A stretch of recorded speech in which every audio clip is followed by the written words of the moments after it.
Well, you've seen him on Good Morning America, The View, and Focus on the Family. And now we're happy to have him back with us on Full Circle.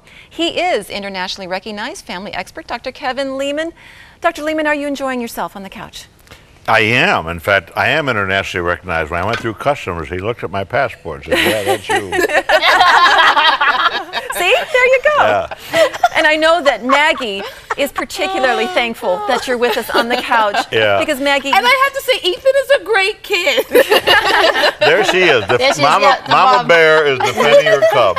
But she's highlighted a lot in that book because she's got lots of questions. Maggie, take it away. Well, I think one of the great things that you wrote in the book is that discipline depends on the age of the child. Right.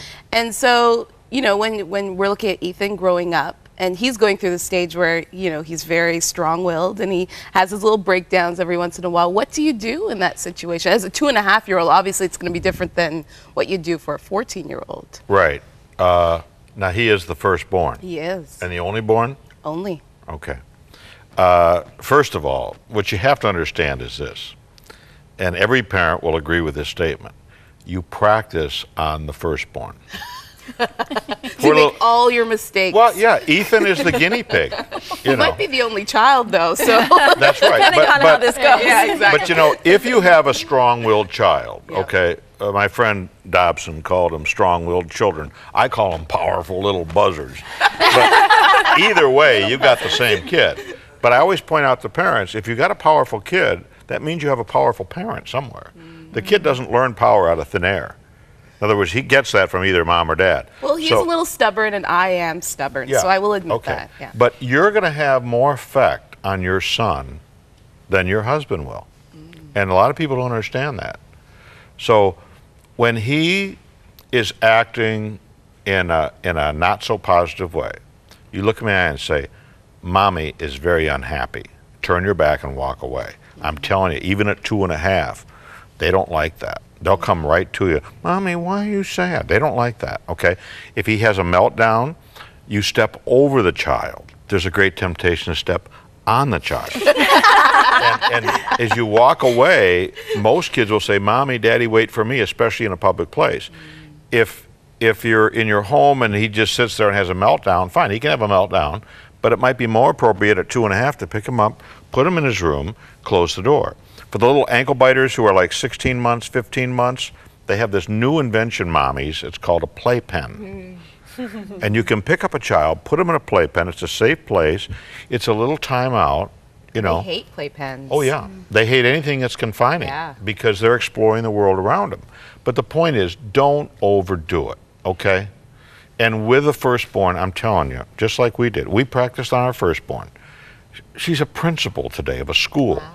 We call her Judge Judy for short. I mean, she's still that strong-willed, but she uses that in a positive way. But you do practice on them. And so just remember, Ethan's just 2.5. And keep in mind the wet cement. You know, if you ever watch anybody work with wet cement, it's very malleable. And right now, at 2.5, about 50% of his personality is already formed. So how you interact with him, if you're just powerful back with him when he's powerful, you're just teaching him to be more powerful. And that's why I say remove your sails from his wind. When he starts blowing, don't blow back. You also point out, though, in the book that we choose mountains and the molehills. We choose which things to combat and which ones just to let go of. My son, Kevin, is a comedy writer in Burbank. He makes Ellen funny. And when he was 15, he came to the dinner table, and this goes back to what are the mountains and what are the molehills. And he announces at the dinner table, I'm getting an earring. Well, you should have seen Mrs. Uppington, my wife. I mean, you would have thought he said, I love Satan, because she went crazy. And every time Kevin looked away, she's giving me the look like, and so I didn't say anything, you know, and Sandy kept looking at me like, and I just smiled, and I said something like, pass the green beans. I mean, I wasn't going to get into the earring thing at the dinner table. Well, afterwards, Sandy got in my face. And she said, Kevin Leman, why didn't you say something? Did you hear what he said? He's going to get an earring. I do not want my son to have an earring. So for 3 days, she ragged on me, to put it bluntly, about you have to tell your son he's not going to do this and he's not going to do that. Well, after 3 days of badgering by my wife, I took things in my own hand, and I showed up at dinner table with an earring in my ear. It was really funny because I couldn't wait for Kevin to see it. And he's wolfing down his dinner. He doesn't even notice the dumb thing. It's killing me, number one. And was it a real one or a clip-on? A real one. And so it wasn't a pierced earring. It was oh, pierced? Yeah. Oh, yeah. You pierced oh, yeah. it? Heard it. Oh my goodness! I thought it was like a fake. I know. No. Me too. So here he is. So all of a sudden, he looks at me. He goes,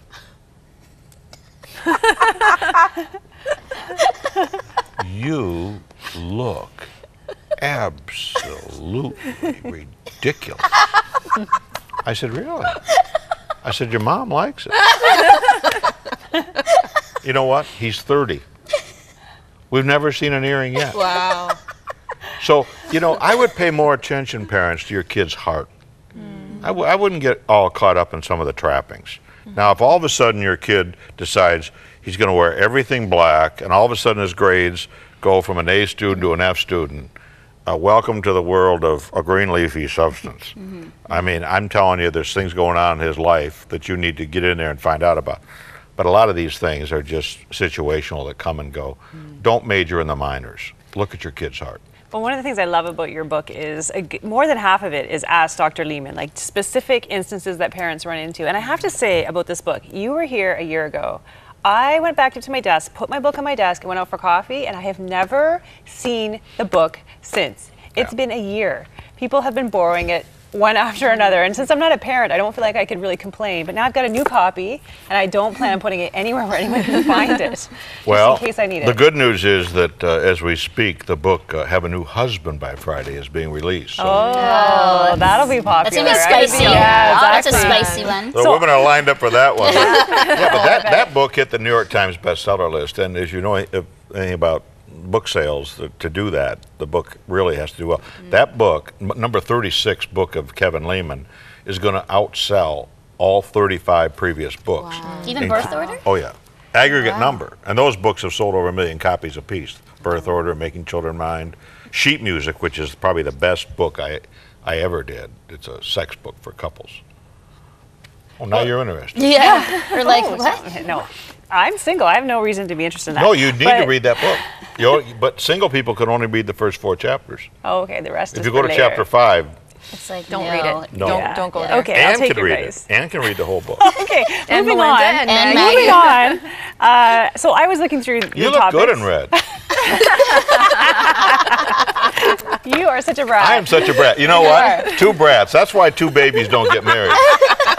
We be picking on each other. all Yeah, the we time. need the firstborn to straighten us out. So I need to find a firstborn. Good Yeah. to know. Okay, mental note. Okay. So I was looking through here for different topics, and I was interested in the bedtime routine because I don't know if you were as a baby, but I was the kid like, Yeah. I'm thirsty. Oh, yeah. I'm scared. I can't sleep. What are you doing? Like I hate, and to this day, I hate going to bed while people are having fun. Like if anyone in the world is awake, I want to be up and find out what they're doing. That's our middle name. My brother and sister used to get me out there, and they'd say, you go out there. You know, so here's 2 kids, you know, and they're 9 and 11. They want to get out of bed, but they don't want to get out of bed because they want to get in trouble. So the kids say, hey, you want something to eat? Yeah. You go out there and tell mom and dad you're hungry. No, I ain't going out there. You go out there. No, you go out there. Wait a minute. Herbie. Well, who's Herbie? He's the 3-year-old who's sound asleep. Herbie, wake up. Huh? What? Come here, Herbie, we got a job for you.